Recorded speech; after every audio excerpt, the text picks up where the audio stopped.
कहा जाता है डेमोग्राफी इज डेस्टिनी, क्योंकि जब डेमोग्राफी बदलती है तो सिर्फ आबादी नहीं, राष्ट्र की दिशा और दशा भी बदल जाती है। सन 1971 पूर्वी पाकिस्तान में अत्याचार चरम पे था। लाखों लोग अपनी जान बचाने के लिए भाग रहे थे और तब भारत ने इंसानियत दिखाई। भारत ने अपने दरवाजे खोले। करीब 1 करोड़ लोग सीमा पार कर भारत आए।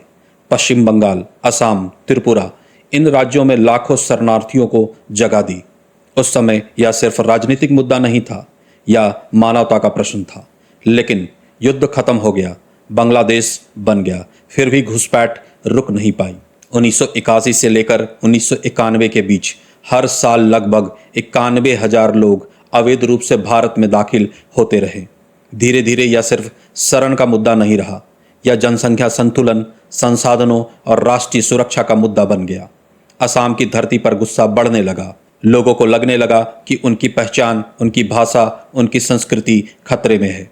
सड़कों पर आंदोलन शुरू हुआ। इसे इतिहास ने नाम दिया असम आंदोलन। देश उम्मीद कर रही थी कि सरकार कठोर कदम उठाएगी, लेकिन 1983 में इंदिरा गांधी की सरकार एक नया कानून लेकर आई।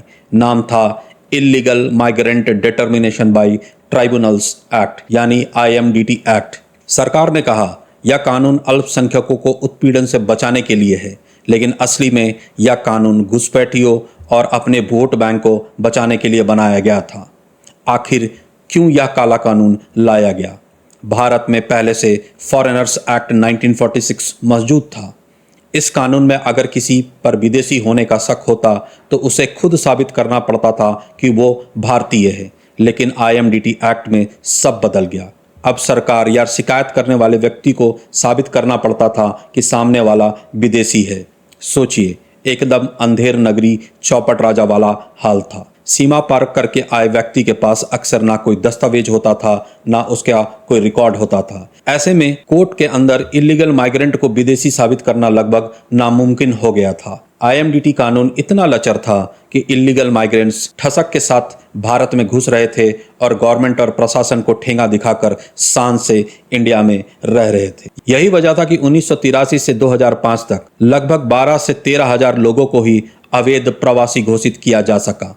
धीरे धीरे आरोप लगने लगा कि यह सिर्फ वोट बैंक की राजनीति है। इलीगल माइग्रेंट्स को एक नए वोटर में बदला जा रहा है और इसी वजह से कानून को इतना कमजोर बनाया गया। फिर कहानी में एक नया किरदार आया, नाम सर्बानंद सोनोवाल, एक छात्र नेता जिसने इस कानून को सुप्रीम कोर्ट में चुनौती दी। साल था 2000। सर्बानंद ने सुप्रीम कोर्ट में PIL फाइल की। लंबी कानूनी लड़ाई चली और आखिरकार 2005 में सुप्रीम कोर्ट ने ऐतिहासिक फैसला सुनाया। कोर्ट ने कहा IMDT एक्ट असंवैधानिक है। यह कानून इल्लीगल माइग्रेंट की पहचान और निर्वासन में सबसे बड़ी बाधा बन चुका है। सुप्रीम कोर्ट ने साफ कहा, जब देश की सुरक्षा दांव पर हो तो बर्डन ऑफ प्रूफ आरोपी पर होना चाहिए, ना कि सरकार पर। कोर्ट ने IMDT ट्रिब्यूनल्स को तुरंत बंद करने के आदेश दिए और असम में भी फॉरेनर्स एक्ट 1946 लागू कर दिया। लेकिन कहानी यहीं खत्म नहीं हुई। 2005 में सोनिया गांधी की UPA सरकार ने सुप्रीम कोर्ट के ऑर्डर के अगेंस्ट अध्यादेश लाने की कोशिश की और IMDT एक्ट को बचाना चाहा। आलोचकों ने कहा यह पुराने कानून को नए रूप से वापस लाने की कोशिश थी। मामला फिर सुप्रीम कोर्ट पहुंचा और 2006 में Sarbananda Sonowal versus union of India दूसरा फैसला आया। सुप्रीम कोर्ट ने 2 टूक कहा, सरकार अदालत के फैसले को दरकिनार नहीं कर सकती है। नए नियम को भी असंवैधानिक घोषित कर दिए गए।